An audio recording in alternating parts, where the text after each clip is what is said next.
Thank you so much for joining us on this week's presentation of News in Depth. I am your presenter, Penifa Nyirenda. Now, emergency contraceptives, as the name denotes, are supposed to be taken in emergency situations. This could be in occurrences such as sexual assault and improper use of standard family planning contraceptives. The World Health Organization also explains that emergency contraceptives help to prevent up to 95% of unwanted pregnancies if taken within 5 days of sexual relations. Today on News in Depth, we join Ruth Kamwi as she looks at the use and accessibility of emergency contraceptives in Zambia. Stay tuned to this week's program. Do you have morning after? Yeah, we do here. Okay, we can give you. It's how much? It's 25. Okay, we can give you. Okay. Like many other drugs recommended to be sold off the counter without any prescription from a health practitioner, the morning after pill, as it is commonly known, is a form of emergency contraceptive. Many take the pill, but often in secrecy.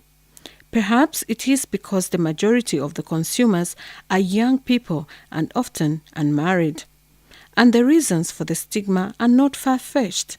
The subject of sex is uncomfortable and considered inappropriate in most African communities. But what are emergency contraceptives? So the emergency contraceptive methods are methods that are used to prevent an unwanted pregnancy after unprotected intercourse. So as the name denotes, it's an emergency contraceptive. It could be the pill or the loop, but the commonest is actually the pills. So they prevent an unwanted pregnancy after a night or even a day of unprotected intercourse. Now, what circumstances would warrant this? This could be where one has a ruptured condom or the condom tears, or victims of sexual abuse are the ones we usually use. Then we have a few cases of those maybe socially circumstances at that time did not permit them to use any protection, and they end up dreading a pregnancy or carrying. Yeah, so this is an emergency pill or a loop, and then as the name denotes, it is not a family planning method. It's only used to prevent a pregnancy in the event of unprotected sexual intercourse. Zambia embraced the use of emergency contraceptives in 1997. This was after the World Health Organization, in collaboration with the Planned Parenthood Association of Zambia, PPAZ, conducted a needs assessment in 1995. In 1998, the Ministry of Health officially launched the emergency contraception pill to improve reproductive health in the country. Charity Mwenefubo is the sister in charge at the PPAZ clinic and trained in family planning. Charity has been working for the association for about 29 years now.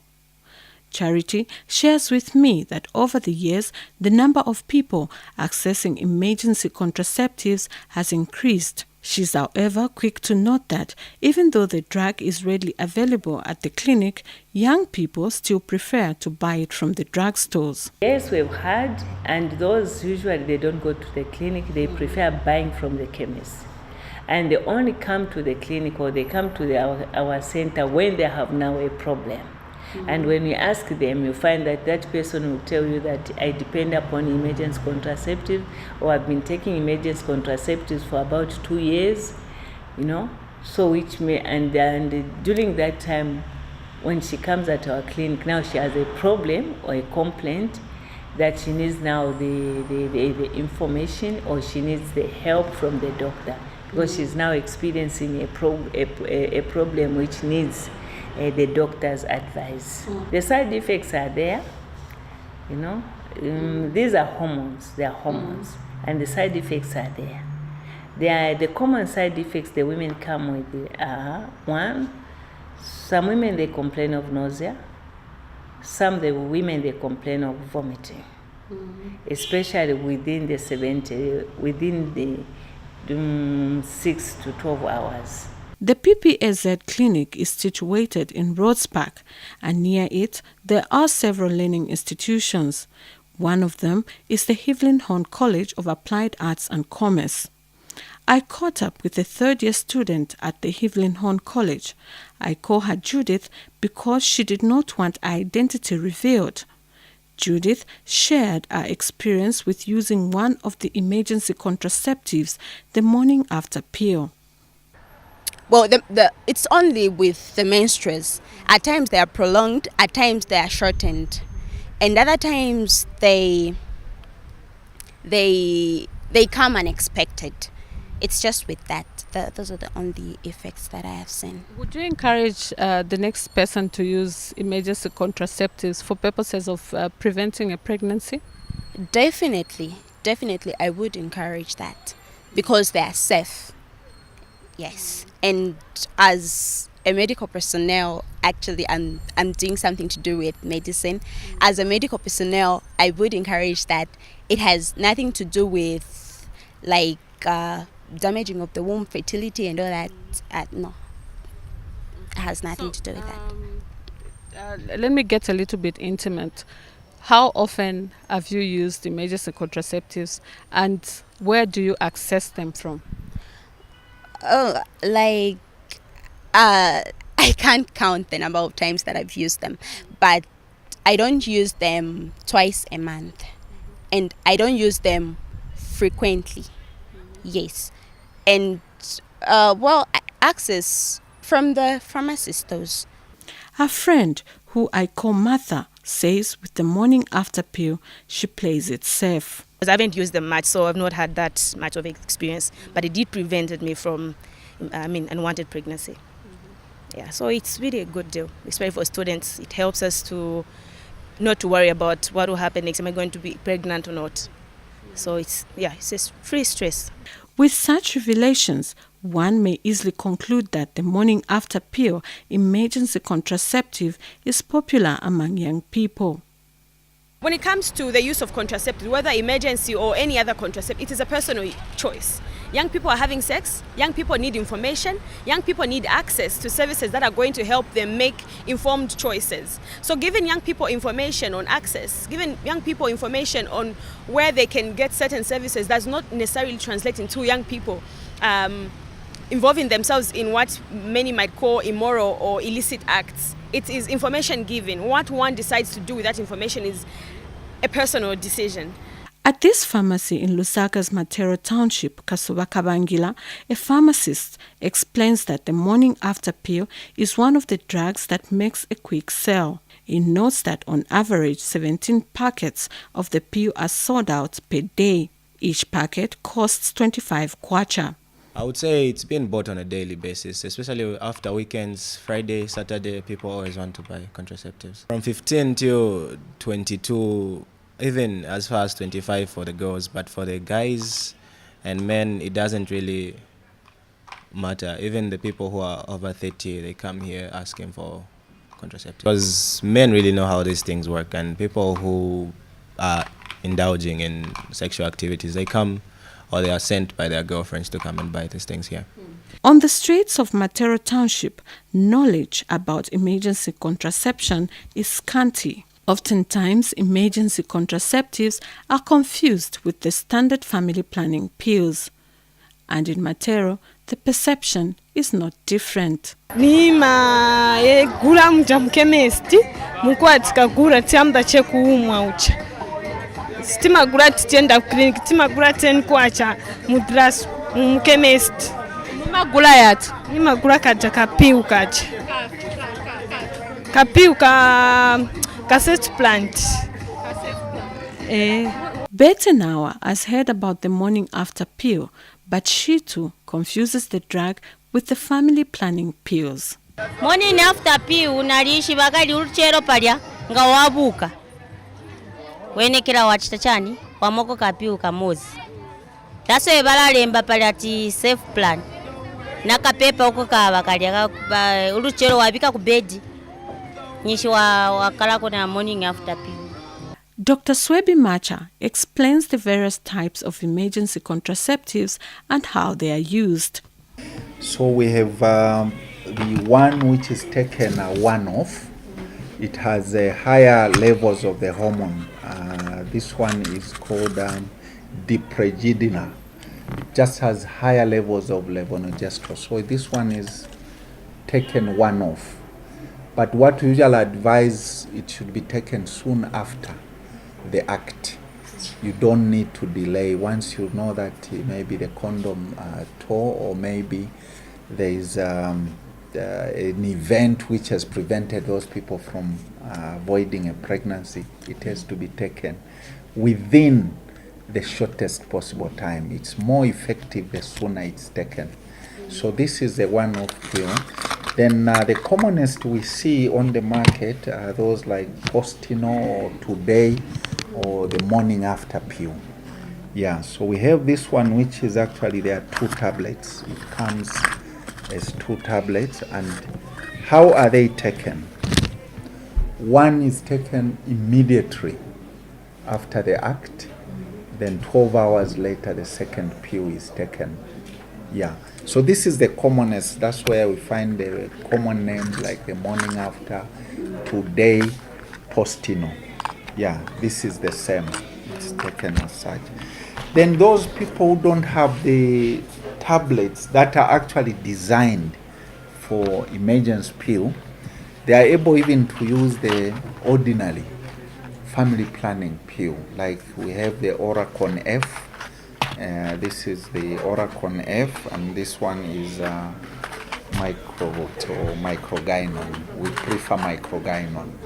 So if you are using the standard pill, you take 4 tablets. So after the act, and 12 hours later, you take another 4. The other one is the loop. You can see the copper T. It can be inserted, this one even up to 5 days. It will prevent the pregnancy, and it can even be used as a family planning method thereafter.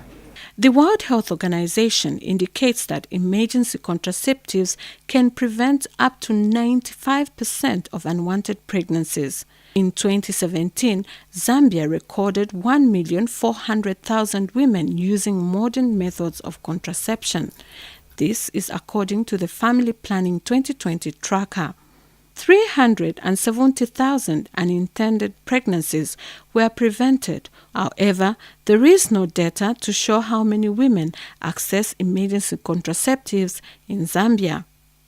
This is over and above the fact that emergency contraceptives are supposed to be available in public health facilities and also sold off the counter.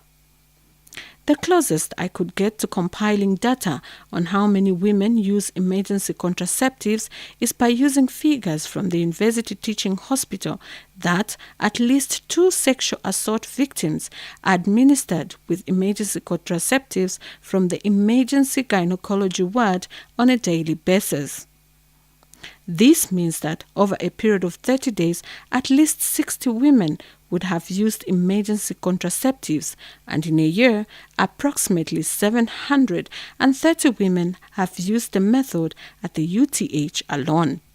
With information from one of the pharmacies in Lusaka's Matero Township indicating that on average 17 packets of the morning after pill are sold out on a daily basis, it is therefore possible that 6,200 packets are sold out in a year. Lusaka Province Reproductive Health Specialist Goshen Kasanda attests that it is government policy to use emergency contraceptives in reducing unwanted pregnancies. He adds that government administers 3 types of contraceptives in its health facilities. We are now talking about accessibility of these, and we know that people are having sex and protected sex. We have seen a number of unwanted pregnancies because a woman did not prevent. And at the same time, the woman, sex people have it for joy, but sometimes the end result is a pregnancy. And if a woman realizes that they have to use something that should prevent that unwanted pregnancy. And also In the media, and also we have seen the number of women who have been raped, who have been defiled, and those who need to have them access. Apart from preventing them from getting an HIV, you also have to look at the fact that they may become pregnant, and hence you need to provide that environment for them to access the emergency contraceptive. I think the message is there, and we see a number of women going to facilities. We still need to sensitize more women about it, because we still have women who have gone off the rope and they have not used that emergency contraceptive. In rural areas, we still need to sensitize more women to know that if they have unprotected sex and to avoid unwanted pregnancy, they can go for emergency contraceptives. The Zambia Medicines Regulatory Authority, ZAMRA, is responsible for checking the safety and efficacy of medicines in Zambia, emergency contraceptives included. First of all, we have the right qualified persons being in charge of these pharmacies, and we are actually the ones responsible for retailing or selling of these commodities to the members of the public.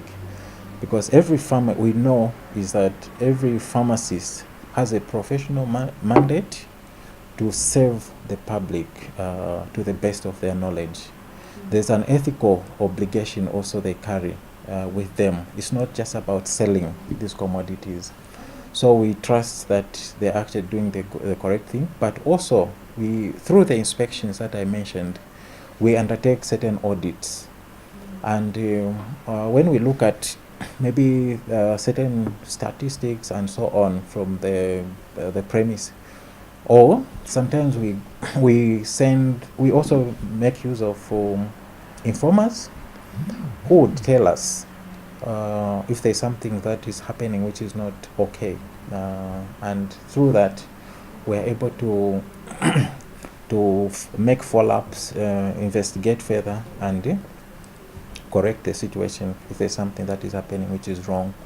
It is also vital to note that the absence of data on the use of the drugs make them prone to abuse. In the absence of data, ZAMRA faces a challenge. But again, there's some discussion of abuse, and in relation to young people especially. It's really it's a fairly complex issue, because one, if they don't take that product, they have been exposed or they have had a sexual encounter, and then they want to use the product to prevent pregnancy or occurring.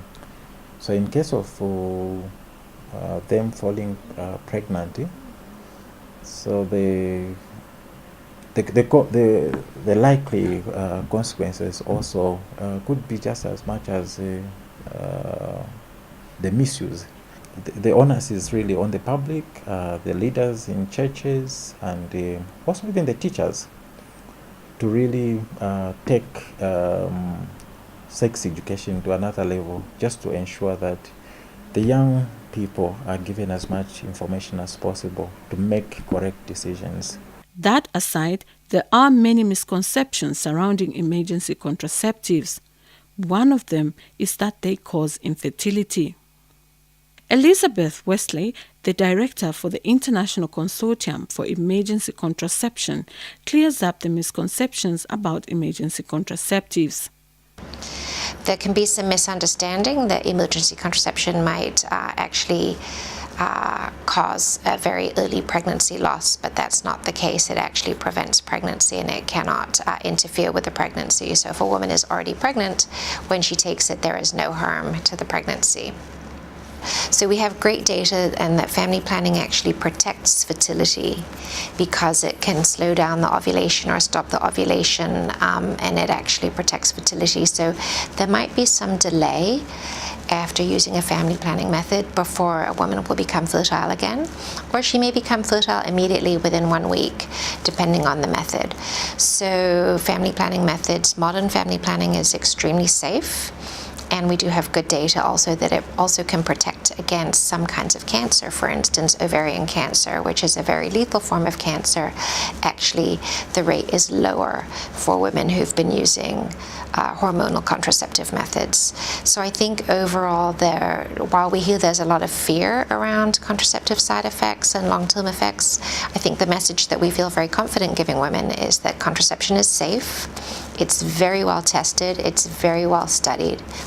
Dr. Swebi Macha warns that there are implications of prolonged use of emergency contraceptives. The message is it should not be taken as a family planning method. It's an emergency pill, and it should not, it does not prevent HIV, AIDS, or other sexually transmitted infection. According to the ongoing 2018 Zambia Demographic Health Survey being implemented by the Central Statistical Office and USAID, so far 2,074 out of at least 12,200 women have experienced sexual violence. The number of sexually abused victims had triggered effective interventions in preventing unwanted pregnancies.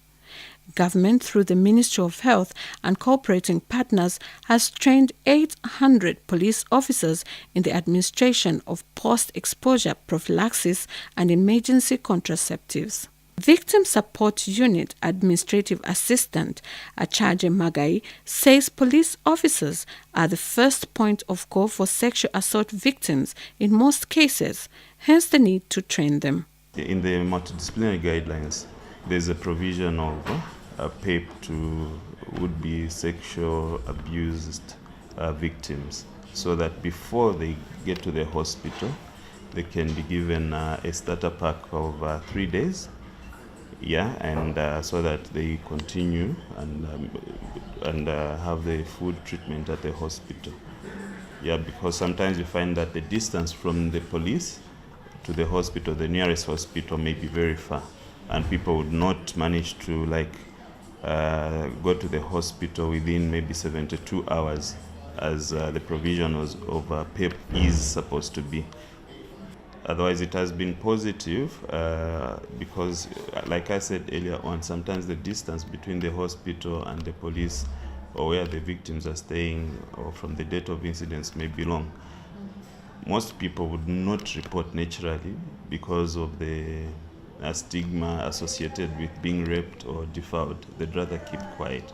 But if they can find some solace probably in the police as a starting point, I'm sure they'll go all the way to access treatment and get the treatment that they need. And this development has cheered the International Consortium on Emergency Contraception. And I think that's a great solution to ensure that women who are in this very difficult situation of having, unwanted sexual assault, to be able to quickly access emergency contraception without the hassle and the expense of having to walk here and there and go to a pharmacy to buy it themselves. So it's an interesting approach that Zambia is taking, where they are really involving the police officers in the healthcare provision under the policy that community-based healthcare providers are authorized to provide EEC. So under that policy, police officers can also provide emergency contraception. With no data on the use of emergency contraceptives in Zambia, the country may never know how many unwanted pregnancies are prevented. Perhaps Zambia may also not know to what extent the drugs are abused. But one thing is clear: emergency contraceptives are readily accessible.